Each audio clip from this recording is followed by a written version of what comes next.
Hey, what's up, guys? How are y'all? Welcome back to the OS Rick Project, episode 57. I want to say thank you very much for hanging out, guys. I appreciate it. How are y'all? Hope you're doing well. I'm making sure everything's being recorded. Guys, what you been up to? How are y'all? How's everything?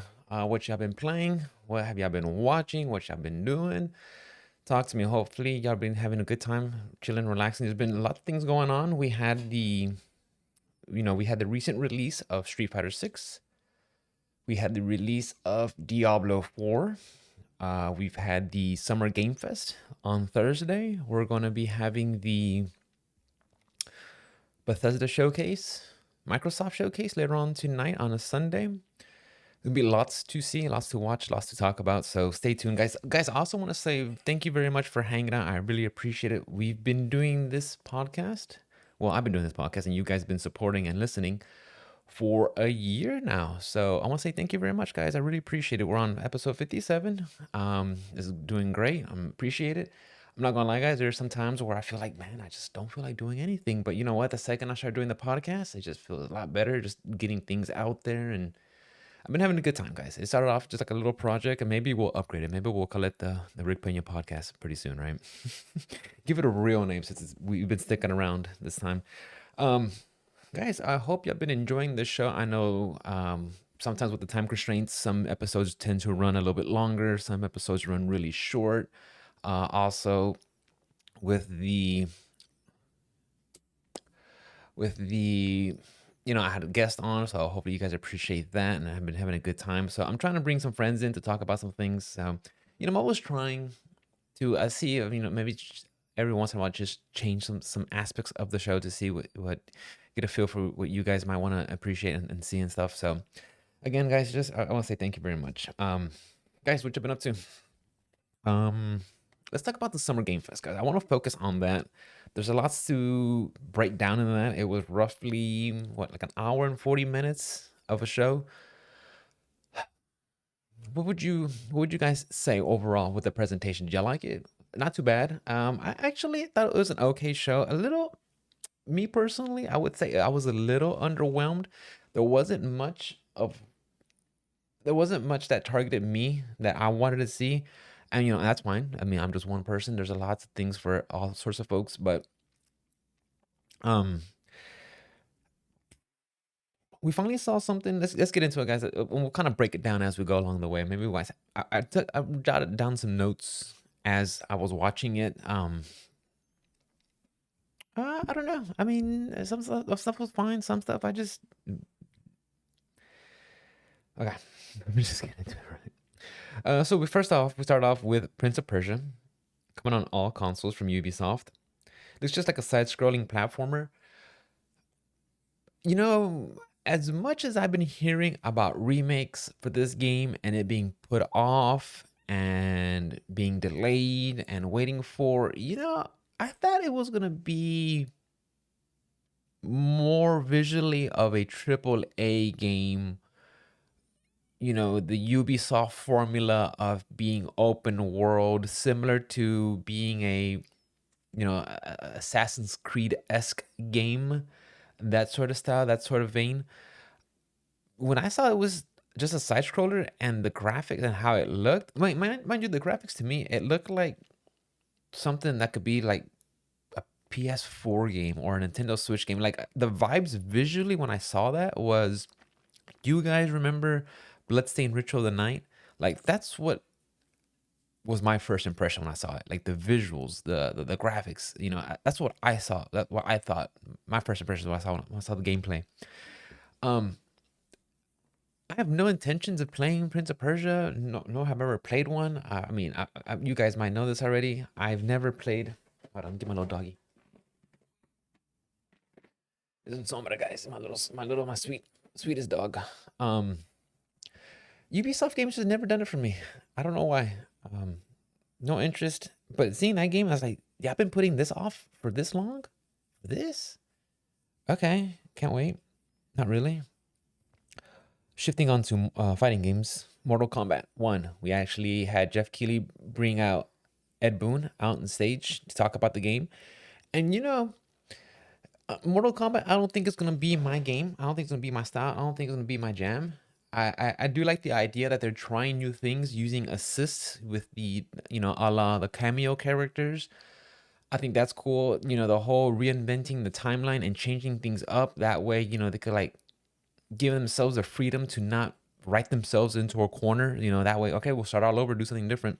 I like that. I think that's real creative. That's pretty cool. Um, but the gameplay itself, I just don't feel like to me it just feels more Mortal Kombat. It's just way too much sweaty, try hard violence, gore. It's always been that since day one. I mean, don't get me wrong. When I was a kid, I enjoyed it. It was fun. I was like, oh, look at all these fatalities. That's cool.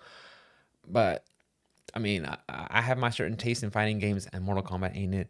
But watching the presentation, watching the presentation, and like seeing Kaylee ask Boone about how the game is played, and he's like, "So how do you summon them?" I'm like, "You mean assists? Like how do you call them in?" And like he had to like like it got me thinking like maybe Jeff Keighley doesn't play fighting games. Maybe a lot of people don't play fighting games.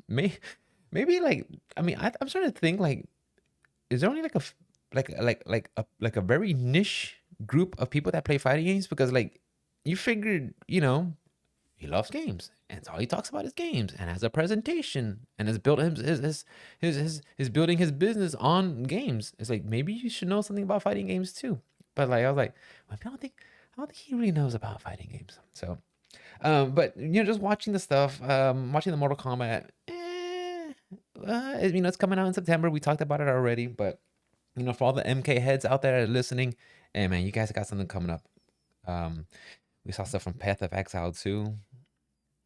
I'm not a fan of Path of Exile. I never played it, but just the way it's done. Okay, I don't like free to play games. Okay. Oh, we saw the Street Fighter X Primal cross up. They're gonna be having like Mech Ryu and Mech Guile in the next Capcom X Primal game. You know, X Primal, they've been showing some trailers and that game just like I enjoy Capcom. I'm a big fan of their stuff, but I don't. This doesn't seem like right up my. It doesn't seem like I want to try out. So, but they got crossover. And I don't think me being a fan of Street Fighter is enough for me to be like, yo, I gotta get Mecha Ryu and Guile and put them in that game and play it. Guys, I'm kind of just speedballing through all these. I mean, trust me, guys. If you guys want to like more in depth, just make sure you check out the presentation. It's not like on YouTube and stuff. That's why I didn't watch it live. I actually had to just watch it that evening just so I could make sure I get caught up with everything. Nick Cage coming out to Dead by Daylight. When Nick Cage came out on stage, I was like, I thought he was gonna be kind of like just chill and regular, but I think he was just being Nick Cage, like the actor. I don't think he was being himself. Did you guys get that vibe, or was it just me? Or maybe that's maybe maybe he lives that persona, right? Maybe his in his mind that's how he just sees everything and talks and presents himself. Excuse me. But looking at the, you know, it's like they put celebrities in these games, and it's kind of like, why do they do that? And don't get me wrong, when I saw previews for that one GTA clone game, Rock K City, and they had all those celebrities in there, at first I was thinking, oh man, this game's gonna be cool, man. It's gonna have all these people in there. The acting's gonna be tight, and it's gonna be like a Grand Theft Auto formula. It's gonna be dope. Correct me if I'm wrong, guys. Please correct me if I'm wrong. But I think that game came out. No one said anything about it, and that's it. So at the end of the day, you got to think about like, maybe instead of investing all this money on all these actors and celebrities, maybe they should have put that money into like helping the developers get whatever equipment and talent they need to make this game as best as possible so people can actually play it. I'm starting to think, okay, maybe we should just leave the celebrities out. And Dead by Daylight, I know it kind of has this it has a following. I know it's very big with certain communities. I think with like the alphabet community really loves that game.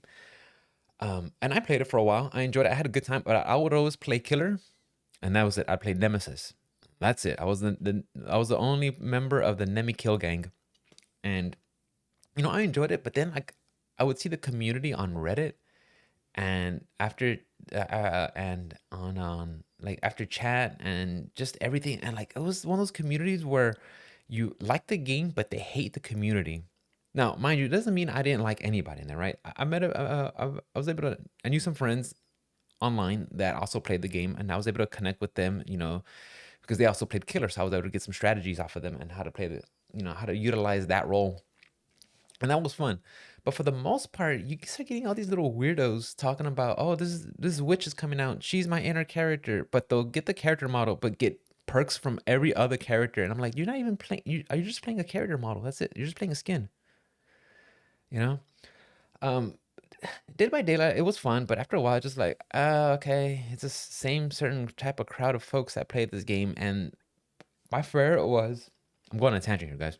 My favorite was when you'd see four survivors playing in Discord and talking shit, saying, "Oh yeah, dude, I'm running loops all over this killer. Check out my build. I'm totally just running all over him. He doesn't know what he's doing." I'm like, yeah, because you guys are on Discord, and there's four of y'all. It's like, yeah, I mean, the game was meant to be played like if you're gonna converse, it's gonna be through emotes and stuff like that, not using Discord. But that's fine. That's fine. Again, after a while, guys, like I just kind of, and then there was like some things where if the killer kept going after the same person, that was called tunneling, and that was frowned upon. And I was thinking, yo, if I see a weak link in this chain to break, I'm gonna keep going after that same person and kill him and rack up kills with that dude. Why should I go after somebody else where this guy who doesn't know how to play the game is right in front of me? Like, maybe my competitive mindset is kicking in because that's how I play, right? When I play a lot of these games, I want to win. Okay. So I'm going to find who I can get and hook them so I can get them out so I can get the better score. But anyways, long tangent, sorry guys. But yeah, Nick Cage coming on the game, being a guest survivor, the animations look so like it's the same body character model of a male, but they just like copy pasta his face onto it. I mean, it's very stoic. It doesn't have any facial expression. He had some couple of lines here and there according to the demo, but it's not like I'm gonna be like, oh, Nick Cage. Oh, I love them in freaking Con Air. Let me go. Let me go. Unless, hold on, guys, hear me out here. I'm not trying to sell the game, right? Unless I get Nick Cage in different like roles that he's played over the years. Nick Cage, the Weatherman. Nick Cage, Con Air. Nick Cage, Ghost Rider. Maybe. Maybe. No, I won't. No, I won't. But that would be cool though. Okay, if they give Nick Cage in different roles and not just the generic role they gave him. Um, I'm going back to the show, guys. To Summer Game Fest. Witchfire. It looked like a dark fantasy first-person shooter. I know I talked about this game before, and it fell off my radar. But being in this presentation, it brought it back. I was like, oh yeah, that game. I forgot about it. I mean, I remember talking about it or seeing some footage, trailers. Oh, and that's another thing too, guys. We saw so many trailers. Some of them did have some gameplay, but it's like, can we start shifting out of the norm or the status quo of just bringing in these demo cut trailers and actually showing gameplay? Because at the end of the day, a trailer is completely fake. You could probably use it just to like maybe as a splash screen to show your title and just tell you like, hey, this is what is coming out. But to hide your gameplay behind it, like I don't know, the trailers now. And let me know how you guys feel about the sentiment, because I just feel like trailers now are just like, what are you guys doing here? Stop lying to me. Just show me gameplay. Show me gameplay. Gameplay is king. If your game is crap, it's gonna reflect off of that, right? And no enough amount of trailer is gonna fix it. So that's something I kind of want to go away. Is just get rid of the trailers, or maybe like blend in. Maybe start off with the first couple of seconds with the little trailer, and then go into the gameplay and emphasize that, But don't just be cinematic CGI and that's it. because there's some companies that got really good CGIs. You know, Activision Blizzard. You look at it, it looks they put the production in there. It looks nice. But I want to see the game, man. What you got? But watching Witchfire, it looked like a first-person shooter, dark fantasy. I was like, oh yeah, this game it's gonna come out one day. Not cool. Crossfire Sierra Squad, that VR game. I think we talked about it at a time. You know, they're just another VR game with guns. You know, I said it last time. I feel like if there's someone who isn't right in the head, doesn't have the right balance, you know, I think I'm not saying guns are causing violence, guys, but I think this kind of helps just with the, you know, if someone already has issues and they're not getting the help they want, something like this could just help glorify. And I mean, it doesn't even have to be guns, right? It could be anything, any source of violence, gambling. I mean, if you have some sort of mental issues that isn't taken care of, and you're using this to escape, and then maybe this escape, whatever it is, can start leaking into the real world. And when you have issues, who knows? But and look, guys, I'm a firearm enthusiast. I own several firearms. I enjoy it. But sometimes it feels like, man, guys, maybe we should just take a little step back and let's talk about this. You know, okay, you know what? You know what? Maybe it's not up to developers, right? Developers gonna do what they want to do. It's gonna be down to the individual. I mean, it's just a very nuanced, and there's many subjects and many things to take about this, right? You know, I mean, I'm not in the right. I'm not an expert. I could just give you my 2 cents. Take everything like what I say, guy, with a grain of salt. But it just feels like, you know, maybe it's really gonna come down to the individual at the end of the day, guys. It really is. It just yeah, yeah. I'm trying to think, guys. I'm trying to like not like I'm trying to word this right, but I don't feel like I can. Not solo. This is definitely going to be something for a discussion that I'm going to have with another person and bounce ideas off, because I don't know the answer. You know, I might think I know. I might go on a rant and rave, but at the end of the day, though, I mean, it's gonna come down to the individual. I mean, and like I said, that goes with everything, right? It's not just video games. It comes with addictions. It comes with gambling. It comes with sex. It comes with any vice a person has. You know, I mean, it's it is what it is, right? Remnant 2. You know, I saw Remnant. I remember seeing my buddies Ruben and House playing Remnant. I was like, oh, that's pretty cool. I'm like, what's this game about? They're like, it's kind of like a Souls meets first person or third person shooter. Like, oh, okay, that sounds like an interesting concept. And then, you know, I saw Remnant 2 a while ago, like a trailer. I was like, oh, this game's coming out, cool. And then I saw another trailer, like, wow, I thought this game was already out. Like, there's just so much stuff coming in and out that I think it's already out. And then I see another, like, you know, presentation like this. I'm like, oh, it hasn't been released. Go figure. I have the new Sonic game coming out, and it looks like they're kind of going with the not retro look, but they're kind of having that look of. Do you guys remember playing Legend of Zelda: Link's Awakening that came out on the Switch maybe 2 years ago?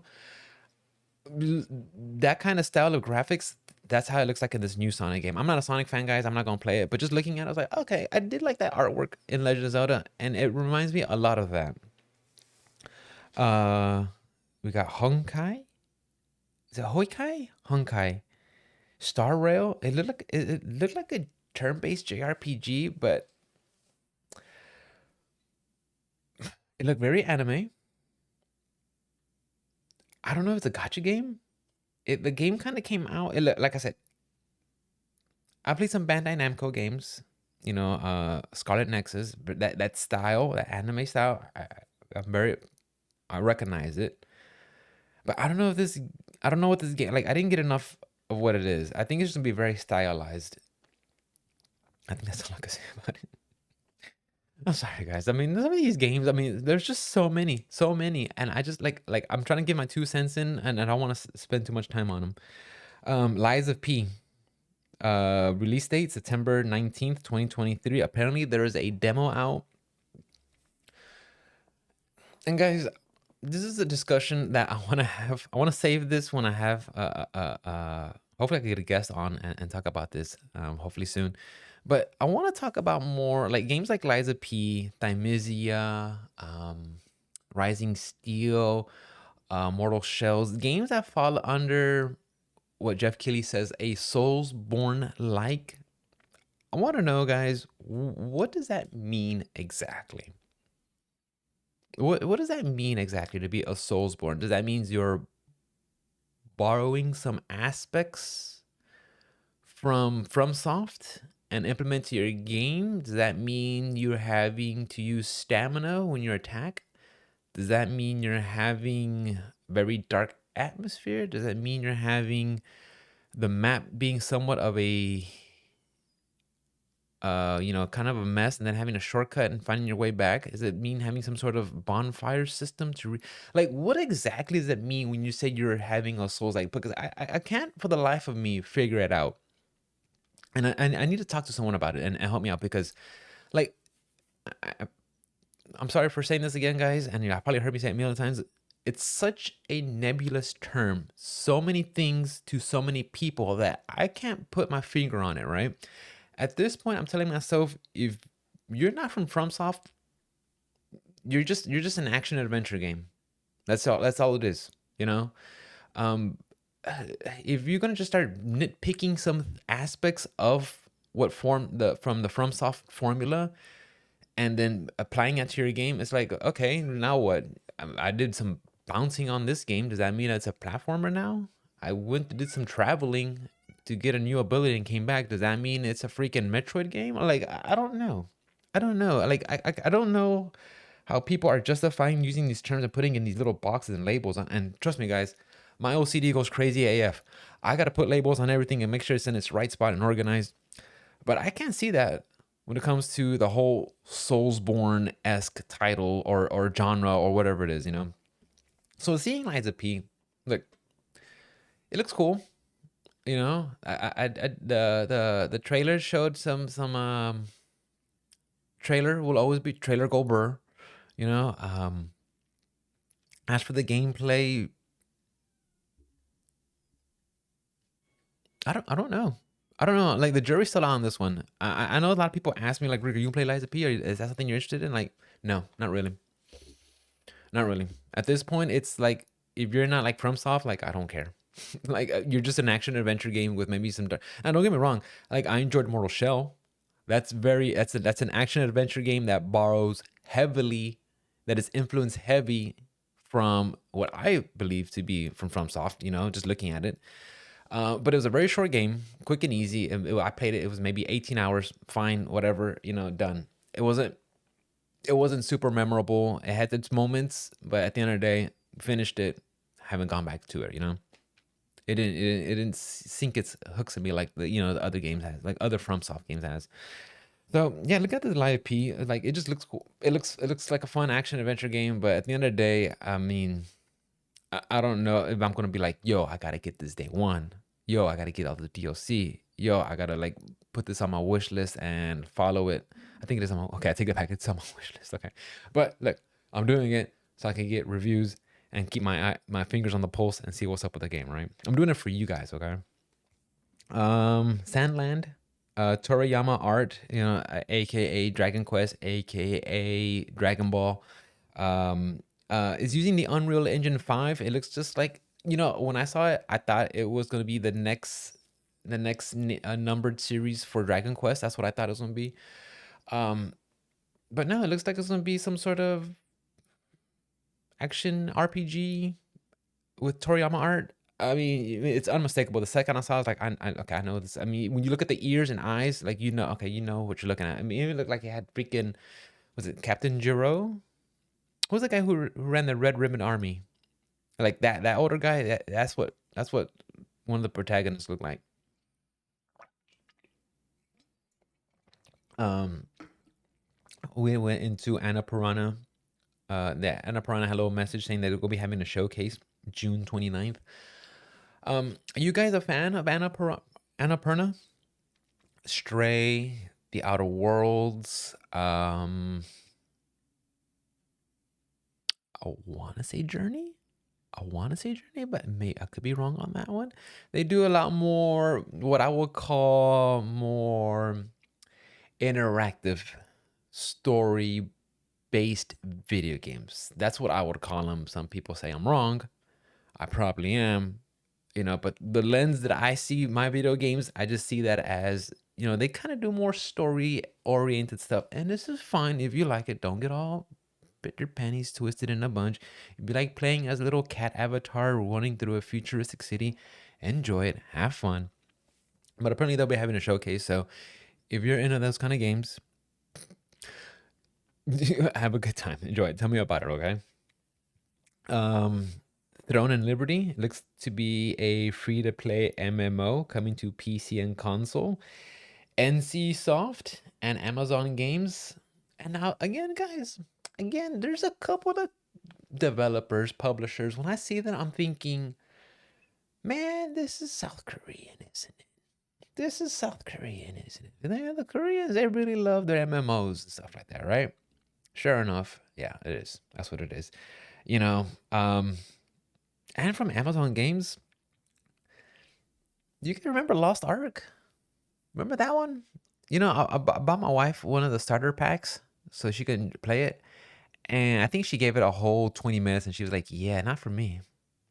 I'm like, okay, well, maybe the rest of the gang is going to be playing it, right? Maybe they'll be having a good time. You know, it's kind of a top-down view, isometric view, you know, action adventure. We have different classes with different abilities, you know? I don't, dude, I think that game lasted for like a week in my group and that's it. I don't know what happened. You know, you know, when it comes to these Korean MMO games, it really feels. And guys, look, I never played them. Okay, never played them. I'm just me outside looking in. Are they all pay to win? Are they all behind paywalls? Because that's the vibe that I'm getting. That's the vibe that I'm getting, and it just I don't see the draw or the fascination or the want to support those games or play those games. You know, of course, whoever's listening is gonna say, "Oh, but you don't have to pay for it." Please stop. Okay, I've heard that. That's like the always the go-to, like counterpoints. Like you don't have to pay for it. I know that, dude. I know that, dude. I know. But for every you don't have to pay. You know how many whales are getting out of that? But yeah, like I just saw that. I was like, okay, another one of those, you know, Lost Ark-esque. What's the other one I talked about a couple episodes ago? Chrono Odyssey or something like that. I mean, look, they look gorgeous, they look pretty, but I just don't have time for MMOs. I'm sure some of you I do. I'm sure that's house jams, but MMOs are just too time. I say they're too time consuming, and here I am playing freaking Street Fighter, just trying to grind out an optimum combo in the corner and trying to use like look. Maybe it's just I guess I can't. I guess I can't say shit, right? I guess I can't talk because I guess someone who plays the MMOs looks at it and you're like, you're just trying to do this one combo that you might be able to pull off in a certain situation. Like, yeah, it's fun because you're doing it. You get rewarded, and there's actually winners and losers, right? um, what we saw, guys? We saw Warhaven from Nexon. That's all I wrote down. That's all I wrote down because I just wrote down Warhaven, Nexon. I think it's the same thing. I think it's the same thing. I think it's another Korean, maybe MMO gacha free to play. Please come here, Wales, so I could get money off of y'all. That's all about it. That's it. Samsung Gaming Hub. That's what we need, guys. We need more streaming video game services. Let's go ask Google how that went, right? Let's go ask Amazon how's Luna coming along. I don't know anybody that says, yeah, I do have my video game on streaming. I haven't met anybody, you know, and I have several friends. I have several friends, longtime friends who are into video games as much as I am, and never have I heard them say, my go-to to play video games is from streaming. When I stream on Twitch, right? When people come in and I ask them about themselves, what games do y'all play? What do y'all do? Whatever. No one ever says, oh yeah, I love streaming games. I'll play either, you know, it's always, you know, I play on PC, I play on console, you know, but it's never, oh yeah, I do stream. Like, is there enough money in that market? Obviously, right? If not, Samsung wouldn't be throwing their hat in the race. But it's just like I haven't seen it done well, successfully as a commercial success. Like where people are like it's moving the video game culture that people are shifting towards or are talking about. I just haven't seen it yet. I'm not saying it's not possible, right? But I just haven't seen it yet. And there's so many hurdles to get around with, right? Like, first of all, how good is your bandwidth? How good is your internet service provider? How steady of a good connection can you have? Are you going to be throttling your connection? Are you live in a household where, your brothers, sisters, mom and dad, or wife or whatever is also using the internet, and that's going to affect it? Like, what kind of games are you allowed to play with this before the latency starts to interfere your gameplay? I don't know. I don't feel like the infrastructure, at least not in the US, I don't feel the infrastructure is there yet. A lot of times, like in Japan, where some of the fighting games before the COVID, right, where they were still delay based, you know, from what I've seen and heard, in Japan, the internet is very good. It's a small country compared to the US, so it's very close to each other. So the connections tend to be very stable. Here in the US, the infrastructure, is very dated. It's a big country, from coast to coast, even from Gulf Coast where I live, if your game doesn't have the resources to have a good connection, it's not gonna be fun. So seeing the same Samsung gaming hub is like, okay, we'll see how that goes. We'll see how that goes, and then I don't know if they're gonna just incorporate it in their TVs, and then they're gonna just fold it away after a while or what. Oh, my stomach is rumbling, guys. I'm hungry. Let me see. Alan Wake 2. I never played Alan Wake. And they said Alan Wake 2. I think one of the guys came out there to talk about it. He's like, you don't have to. The Alan Wake 2 will, I guess, give you like the rundown, the TLDR, or previously on, in case you missed it, about Alan Wake 1, and help you get into this game. It's the same guys who did Control, Remedy. I don't. This game, I won't be getting it day one. Maybe when it comes out at a deep discount, or maybe when it's one of those free to play games from either Epic. I mean, I think that's the only thing I use Epic Games for is free games. It comes at a deep discount or one of those free games on the PlayStation Plus or something like that. Maybe I'll give it a shot because I do like Control. The gameplay, the gunplay was very fun. I enjoyed that game a lot. It was real cool, real stylized. I played it on the base PS4. I need to go back and actually play it on a very like on either the PS5 or on a PC.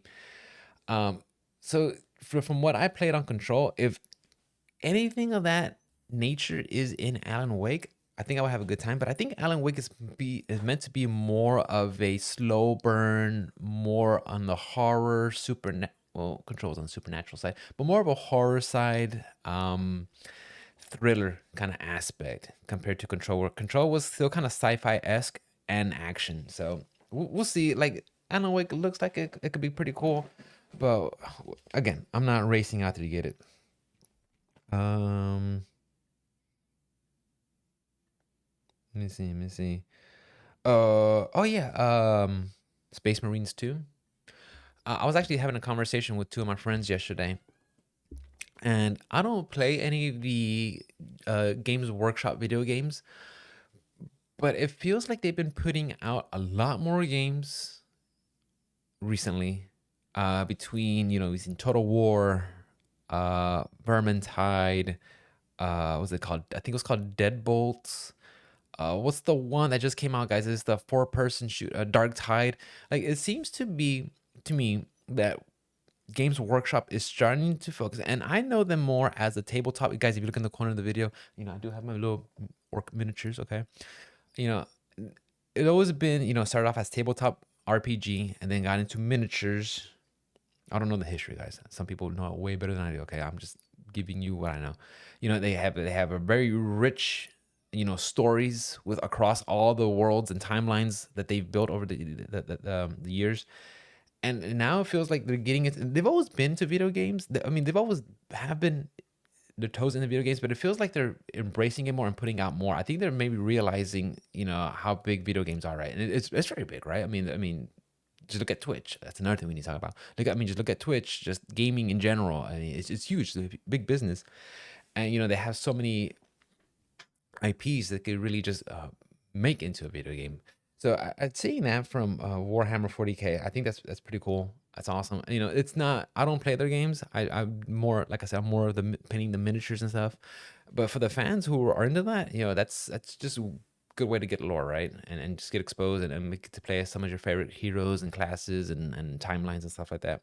But I have been noticing they've been putting a lot more games out. Yes, Your Grace, Snowfall. I have no idea what that game's about, dude. And I like Game of Thrones meets pixel art.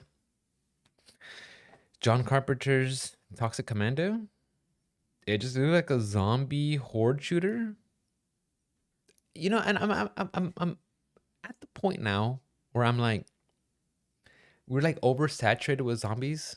You know, it started with like The Walking Dead, like, oh yeah, awesome, real cool, really put it in the spotlight, and then you started seeing more zombie shows, and then like the video games are like, yo, they're doing on TV shows, put in games, and then you just it got to the point now where we're just like oversaturated with zombies, and some games are like, yeah, they're not called zombies, they're called freakers, or they're called something like, no, dude, no, they're called clickers. Like, no, bro, that's a zombie, dude. That's a humanoid with a hive mind or out of control and just only thing they want to do is eat and devour and rip you apart. That's a zombie, bro. Call it what you want. But yeah, just looking at another zombie horde shooter. I think they did that with Arcane did that with Redfall, right? With vampires. That worked out. No. Baldur's Gate. Apparently, they now have a release date, August 31st, 2023. I remember buying my wife the early access for that game.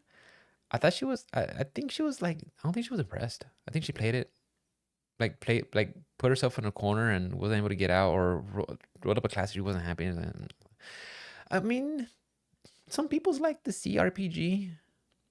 I did try Divinity Original Sin. I thought it was fun, but after a while, I was just like, you know, there's just a lot of menus. I just kind of want to play something. After a while, I was like, okay, I'm fine. But my exposure to Baldur's Gate, guys, and I'm not big onto D&D, but the only time I played a Baldur's Gate was the top-down isometric view that was on the PlayStation 2. I think it was Baldur's Gate 2 or whatever. That was fun. I enjoyed playing that. So rewind, going back when I first heard about Baldur's Gate coming out, I instinctively thought, oh, another top-down action adventure game. Cool. I can't wait. That would be great. You know, another Diablo clone or something. No, it's more like, you know, it's from Larian Studios, so it's gonna be more like Divinity Original Sin, which is fine for some folks, but me, it just no. That might be one of those games where like I'll let the wifey play it and I'll just like backseat game, and then we'll stream it and you guys can watch it and you guys could like see me lose my ass. What else we saw? Pal World, early access. I don't even know what that was. Oh, we have Black Desert DLC expansion coming out. More from those pesky Koreans. Um, you guys play that one? Yeah. I mean, that's another question I want to ask you guys. For all three listeners, if any of y'all play MMOs, like, what's your go-to MMO? Do you stick with like WoW, WoW Classic, Final Fantasy, these free-to-play ones? Like, how do you make time for MMOs? Because I come into it with the mindset of being, like I said before, when I was playing Dead by Daylight, when I play fighting games, when I play Soul, like, you know, I'm very competitive. I want to win. Going with that mindset into MMO, I feel like if I'm gonna be spending a lot of time focusing, trying to min max, finding the best possible gear, whether on my own, whether with a party of 5 or 6 or whatever the party size, or whether with a raid, whatever I can get my hands on, whatever group I can join, you know, whatever situation I'm in, I'm gonna be trying to get the best items possible and get the biggest numbers. Can you do that casually with an MMO? Can I mean? But I think that's just the nuances and layers when it comes to MMOs, right? Because some people might be like, no, I don't play for that. I just want to do it for the social interactions, or just, you know, I have a little community online that I get to hang out and chit chat with. But even then, like, how do you divide? Oh, what's the other one from? What's the one? New World, Lost World, Lost World from Amazon. That one's still going around, guys. Like, how do you find the balance to constantly want to go into an MMO? That's what I would like to know. How do you balance it? How do you invest enough time and still, and especially now, right? A lot of us, you're probably, if you're listening to a podcast, you're probably older, and you probably have a full-time job. So trying to balance all that, I'm very curious and how do you choose an MMO and what makes you want to, what draws you and lures you in? Lord of the Rings, Return to Moria. At this point, can they just give Lord of the Rings a rest? It feels like they're just trying to bank on that title and trying to just like that. They're just trying to bank on the title. We're gonna put Lord of the Rings and it's gonna sell and it's gonna be great. No, I don't know. That's not the case. I mean, case in point, we've seen it with what Amazon did with their TV show, The Rings of Power. Have you guys watched that? At a certain point, it becomes like, why are you calling it Lord of the Rings? I used to be of the mindset of, and I'm gonna go on this rant. Actually, I'll say that tangent when I get later on, okay? But it's gonna be about original stories and retconning and adding on to it. But the Lord of the Rings stuff, it just now it comes to the point where it's like, excuse me, it's like you can't just make your own IP and then attach the ideas to it. I mean, I guess they're just banking that. Oh, it's Lord of the Rings. I gotta have to buy it. I'm a big fan. I have the books. I watched the movies. I got everything. I'm gonna. Nah, I don't know. Do you think that's the same folks that bought the freaking Golem video game that came out like 2-3 weeks ago? Oof. I feel bad for those folks, guys. I feel bad for those folks. Like what? No, nobody bought that, right? Right? And then, oh no. Right, here I was thinking we're near the end. Not yet, boys. It's still stuck with me. Final Fantasy VII, Ever Crisis, on mobile. I think this is the one Square Enix is gonna milk the shit out of. They're gonna milk everything they can out of Final Fantasy VII, and as long as it keeps selling, they're gonna keep doing it. Okay, look, they got me, guys. They got me. I'm at this point now where I'm just like, I think I had enough of Final Fantasy VII. I play the OG version, 1997. Every couple of years, I come back and play it. I play the Switch version because I think they have some nice quality of life features. And I think everybody should at least one time, if you are a Final Fantasy fan, and you have, a PlayStation or a Switch or a PC, I honestly believe you should at least try out Final Fantasy VII, the original version. Okay? Not the one that okay. The original version with the new quality of life features, right? Where you 3 times speed, or you can make yourself invincible, or like the one that gives you little perks, here and there, just to get around some, because there's some parts you have to like really slosh through.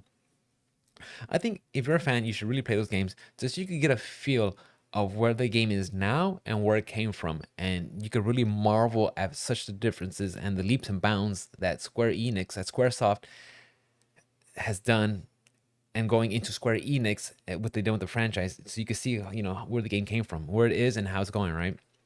But I think we're at the point now where they've added so much stories and backstories and retconning and remakes and remasters, where I'm at the point where I think I'm done. I think I had enough.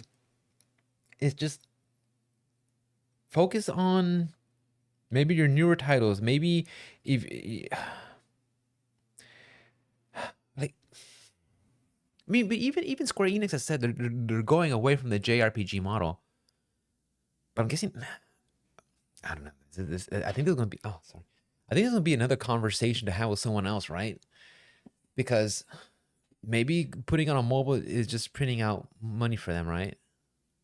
A lot of people have, not everybody has a gaming PC or a console, but a lot of people have cell phones, right?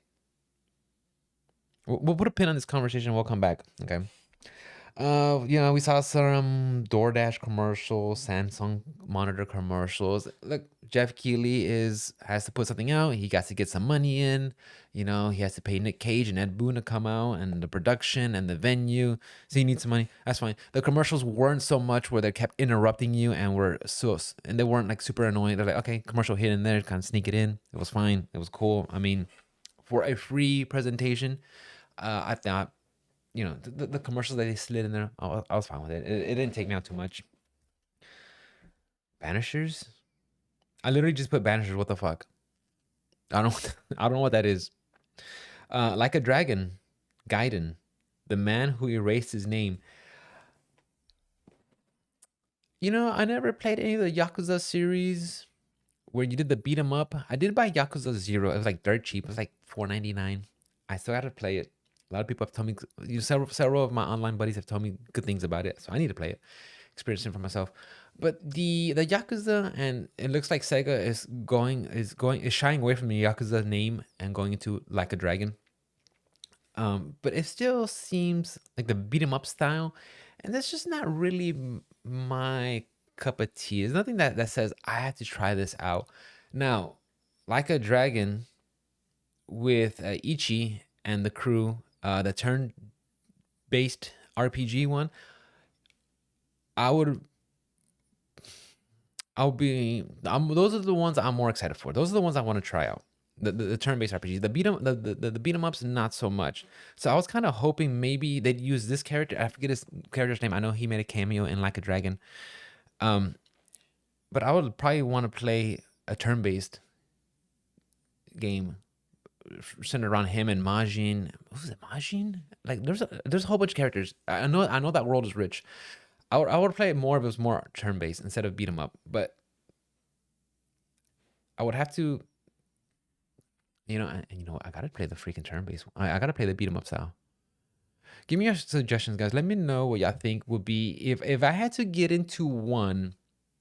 If I had to get into one of the Like a Dragon Yakuza series, which one would it be? And I really don't care much for the story. Just give me which one is the most fun, which one's the one that gets you in the game faster, which one just has the best of all the franchise has to offer, and lets me just roll with it. Because I would give that game a shot. That way I could start getting a idea of what to expect. Because maybe I'm just seeing the beat 'em up style, but one of those things that you might have to experience for myself to really get a grasp on it. So, it's not something I'm gonna race out and get, but maybe I need to actually sit down and play one of the beat 'em up style ones. Call of Duty Warzone Season 4, Battle Pass, Premium Pass, Season Pass. We're gonna go on a side tangent from this one, guys. So recently, I don't play Call of Duty, guys, nor do I follow the community, nor do I know who some of the figureheads and some of the influencers are. I know some that I see because Twitter likes to bring up other people, like mentions and tweets and things that you might like and enjoy. I have some friends who do play first person shooters and know who these are and comment on some of their stuff or like on some of this, so and so like this and stuff like that. So I've been able to see some things here and there. And of course recently on Twitter and online, I'm sure you guys know what I'm talking about, but it looks like Nick Merckx got banned from Activision, or Activision Blizzard has looks like they removed his special costume bundle from their online store because of a comment he made on a certain, what I think there was a demonstration protest, and he literally tweeted out, look it up, guys. Okay, I'm just going off the top of my head. I didn't make any notes. I just want to let y'all, give y'all something so y'all can look up for yourselves, right, and get some information, make y'all's own mind. But apparently some sort of demonstration happened, and then he tweeted out, and I'm paraphrasing here, leave those kids alone. And apparently Activision Blizzard said, yeah, we're going to pull your stuff out the store because of the comments you made. Like, first of all, Activision Blizzard, how do you guys run y'all's business over there? Because last time I heard, it wasn't the most, best for y'all's ESG score. That's another conversation we're going to have, guys. ESG, all right? It was not the best, right? It's not the most pristine, okay? And second, look at y'all's community. It's been a long time since I played a Call of Duty game, but you know how many times I've been told to go F myself, or I'm something this, or I'm piece of this, or they're gonna bang my whatchamacallit. Like, that's just community, you know that, right? And look, I'm not here to single out the Call of Duty community, right? Because this is in every gaming community. This is in any community where someone has I'm gonna say it. Hold on, guys. Anonymity. Did I say it? Is it wrong? Any community that has that where they can hide behind the screen, they're gonna say everything, dude. I come from a place where if you're talking shit, whether online or in someone's face, you're liable to get your ass whooped, okay? Don't say shit, won't be shit, okay? And I think these kids, these people, get behind the screen and feel safe and start talking shit. Okay, so I'm not like, and that's anything where people can hide behind things, whether it's Reddit, online communities, anything, right? So I don't know why Activision Blizzard feels like, oh, what he said, what Nick Merck said on a tweet, okay? He didn't say cancel this. He didn't say not do this. He didn't say death to what you call it or whatever. But he had a tweet, and now they want to get rid of this dude, like remove his bundle. They're like really like, and let me guess, Activision Blizzard probably has a little like rainbow logo for this month. Oh, happy Pride Month, by the way, guys. They probably have a little rainbow logo on their profile. But I'm guessing in the Middle East, that branch doesn't have the rainbow logo. I bet. I'm not a betting man, guys, but if I were to guess, I'm guessing it's not there, right? So I really don't know what kind of message they're trying to prove when they're trying to do stuff like that. It's like, what are you guys doing? This guy like brings in so many viewers and eyeballs. I don't watch the guy, but sometimes you know how Twitch was to suggest someone to watch or other people that you know also follow this person. I mean, this guy is bringing in some numbers. Like this guy's putting eyeballs on y'all's content, and he's helping well out, catching all those whales so y'all can sell y'all's BS battle passes and premium passes or whatever. It's like I want to just see stuff like that, like these corporations doing ridiculous stuff like that. I feel like we have to just call them out. Let's bring it to the surface. You know, because maybe not everybody knows about it, right? But if you guys are listening, I just want you to know that's what's going on. Look it up, try it out, see what you got to see. What we got? Fae Farm. I just wrote down Fae Farm. I don't know what that is. Marvel Snap Conquest. The what? The cringe? Put the cringe. Maybe something cringy happened. I don't know. Oh yeah, the dude came out there. Some dude was talking about, hey, check out the next. And like this guy was hamming it up, trying to sell it, dude. Like Marvel Snap. Cool. Buy a border for your digital card. A border? What does it do? Does it change the stats? Like, no. It just changes the border. There's a battle pass? Yeah. You gotta fill it out. Spend time playing it. What's the one to play another game? Well, then you don't get the max. I don't get battle passes, guys. I don't get it. I don't get it. I don't know how they're like, oh, it's free. It's battle pass, but it's free. You just gotta grind it out. Like, you want to spend 72 hours on that one game when there's so many great games out there? You want to just spend your time playing that one? Well, you play Street Fighter, all you do is combos. Look, man. Hey, I like doing these combos. It gets me interactive. It makes me interact.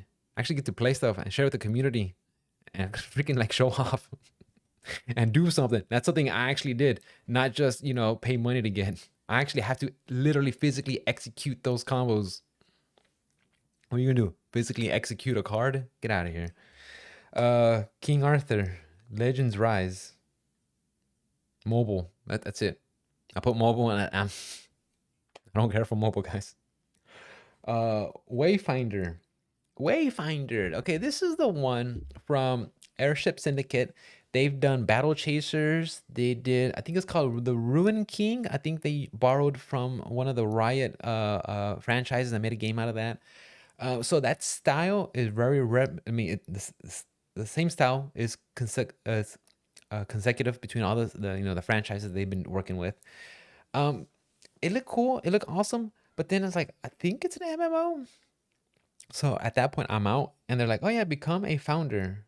So I don't know if they just want you to like support their Kickstarter or start like buying in and being like, I don't know what it means to be a founder. I don't know if your character is called a founder or being a founder is actually, you donating money and supporting. But I guess I have Kickstarter games out there. But yeah, um, Fortnite, Fortnite, Fortnite Wilds, new season, new battle pass, Transformers. You get to play as Optimus Prime. That's it. You guys still playing Fortnite? You still like that? You're in there? What skins are y'all using, huh? Which ones did y'all buy? All of them? That's good for you, dude. I'm sure they're glad you're a fan. Uh, yeah, I don't give a shit about Fortnite. I don't. I don't. It. You just buy the skins and you do the battle pass. Maybe it's more fun if you play. I'm trying to find like what's great about it. I don't see it. Um. Okay, guys, and then finally, because Jeff Keighley said at the end of the show we're gonna have a great reveal that you're gonna be. He was selling it right, so I was like, oh, it's gonna be something great, right? Here I'm thinking, I'm wearing my freaking FromSoft foam finger, saying FromSoft number one, like yeah, FromSoft, yeah, Armor Core 6, right? Or Elden Ring DLC, right? No, we get Final Fantasy 7 Rebirth, early 2024. Okay. So it looked like, you're out of Midgar. You're probably heading to the city of Calm. Maybe you're gonna pass by Chocobo Bill's place. It looks like you get all the way from what I've seen to Cosmo Canyon. You see the observatory. You see what's going on. It looked very cool, very awesome. I'm excited for it. It looks cool. Uh, it looked like we saw some gameplay as Yuffie, some Red 13. So it looked like maybe you're getting some more characters to rotate in and out because basically in the first Final Fantasy 7 remake, you played as Cloud, and then you had either Aeris and Tifa, and Barret. So you had those three to shift between. So you were kind of limited on your party size. But which makes kind of sense, right? It's the first game of that. It's the first game in that remake series, so maybe they didn't want to push too hard. They had things to do. Maybe they feel more comfortable in the second one, so they're adding more characters. Or maybe I'm wrong, right? Maybe some characters aren't playable. They're just, I don't know. Who knows? We'll see. But you know, one of my online buddies came in when I was streaming last night and asked me, "What do you think about Final Fantasy VII Remake Rebirth?" I think I'm done, and I want to go back to the conversation I said about the Final Fantasy VII mobile. I think I don't know. I'm not gonna say I'm done with Final Fantasy VII, but I'm very more reserved and just kind of like nonchalant and chill about it because at this point, okay, it's gonna be early 2024. So I'm guessing if I were to guess, I'd say March. Okay, I would say March. So it still is a good 9 months away.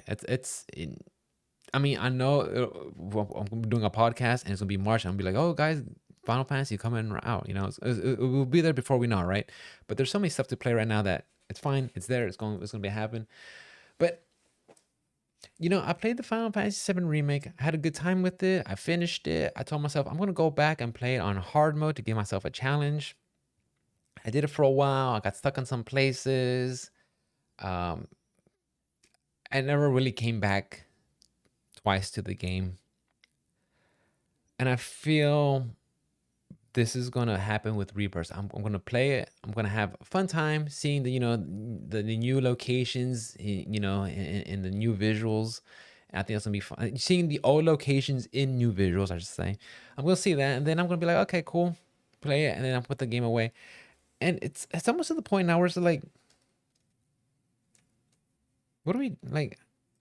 I don't feel like I'm excited for this anymore. When I first saw about Final Fantasy Remake, I was so excited. Like, oh my god, I can't believe it's gonna happen. It's coming out. I got my hands on it. I had fun, and that's it. And like I'm not like hyper sold. I feel like they're just And look, I don't develop video games. I know it takes a long time. There's so much thing going on. Trying to, they have different teams working on different things. They have Final Fantasy 16 coming out later on this month. They've been working on so many things. It's just there's just the time is so far from each other. I mean, it came out in 2020, right? Was it 2020? Final Fantasy 7 remake came out. We'll look that up. Hold on, I'll look it up right now. Look it up real quick, guys. Give me 1 second. Don't go anywhere. Dead Air. Oh, that's the worst, right, guys? Oh no, just give me the search engine. FF7. Oh no, 7 remake. Yeah, that was in 2020. That was in 2020. We're not getting part 2 until 2024. And I was kind of thinking, I was huffing that copium, dude, and I was thinking, you know what? They got all the assets for the character models, the moves. They're gonna just bring some of that in to help speed up things. But it's still 4 years away. It's like, oh, I don't know. Maybe as the date approaches the release, I'll get more excited. But right now, I don't know, man. And going back to the conversation about Final Fantasy 7, right? Look, I love the OG version. You guys have heard me say that a million times. I love it. Come back and play the game. But I'm at the point now, especially when I played Final Fantasy Crisis Core on the Switch, which the gameplay was phenomenal, guys. I had a really good time with the gameplay. I like the material system. You could change your loadouts, using materia and combining different materials and playing as Zack. That was pretty cool. Even the random REM wheel that was going on. I don't know how they fits in flavor-wise, but, you got some cool effects. But the story was so stupid. The story was stupid, guys. It really was. I didn't care for any of these characters. I didn't care for Angel and Genesis and this other doctor. Even Zack. I liked him more when he was mysterious and you didn't know who he was. He's kind of the silly goofball, which, I like some characters to be silly goofballs, not be overly serious all the time, But I really thought the story just really fumbled. I just did not care. And I feel like all of these, what they're doing with Final Fantasy VII, making battle royales and mobile games and spin-offs and remakes, at a certain point, and I always had the mentality of, at the end of the day, you have the OG version, you have your version that you played, you had a great time, no one could take that away from you. But now with all the stuff that they're adding to it and retconning and changing, it feels like there's just eroding and tapping away of what I like so much about the franchise and changing it. And it just feels like I think I had enough. I think I had enough. I'm tired of it. I don't want to see it anymore. Leave the story alone. Go make something new. You guys obviously have enough writers to come up with different stories and different worlds. I mean, just do something new. Leave Cloud and Materia alone. I mean, maybe if you want to do another game, another story, another franchise, and you borrow from the, Materia system, okay. But I just feel like the mechanics, you want to borrow some mechanics from the other games, okay, cool. But I think this story has just been beat down. They beat this horse down so much. It's just I think I'm out, guys. I think I'm out. And Rebirth, I'm gonna play it, guys. I'm gonna play it, but it's not like I'm just like, yo, I gotta get this day one. I don't know if I'm gonna be getting any deal. Like I just feel just a lot more reserved, which is a shame, right? Because I mean, if you guys are also Final Fantasy VII fans, I'm sure when you guys heard about, oh, this is actually happening, this is coming out with the release, I'm sure you guys were excited. And I want to know how y'all's take on this. Do y'all guys feel like y'all are oversaturated with Final Fantasy? Do y'all think it's enough? Or do y'all think y'all want more? Or you just don't care?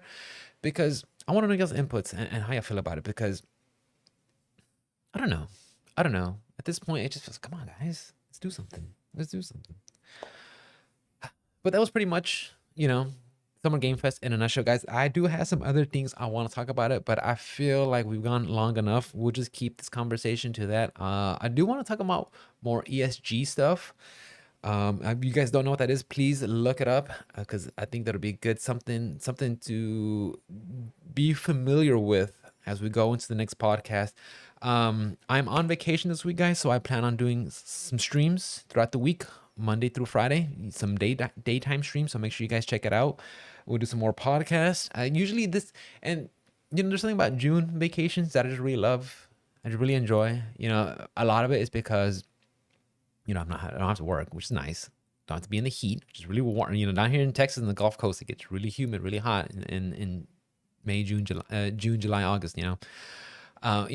This week it just happens to line up. We get a lot of video game news, which is great content for me to talk about and share and share with and discuss with you guys. So, June vacations I always have a good time. So, guys, again, thank you for listening. I appreciate it. Let me know what y'all thought about the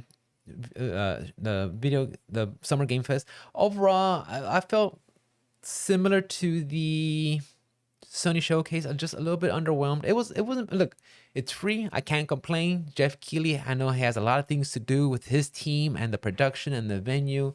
I'm glad this stuff is out there, especially with E3 not being around anymore. So but look, we got Microsoft and Bethesda come with a showcase later on tonight, and I'll be watching that, and we'll talk about more as we do another episode later. But for that, guys, let me know what y'all think. Would y'all ideas? Did y'all stuff that we're looking for? Did y'all miss? Like, honestly, I didn't see anything from FromSoft. I didn't see anything Armored Core. I thought maybe, no. I'll say maybe Capcom was going to make another announcement, but Capcom, at least when it comes to their fighting games, they're a good spot with the fighting games. Anyways, guys, I'm done. Enjoy the rest of your week. Thank you for listening. Please download, please share, please tell your friends about it. Make sure you check me out on Twitch, twitch.tv/OS_R1CK. OS Rick, or regular Rick wasn't taken. I had to put a 1 in there. So make sure you guys check out the streams. Support me if you can. I really appreciate it. Or just drop by and say hello. I mean, that really does make my day, and I have a good time. Anyways, guys, I'm done. Have a good night. I appreciate it. Love y'all. And I'll see y'all for the next episode. Bye.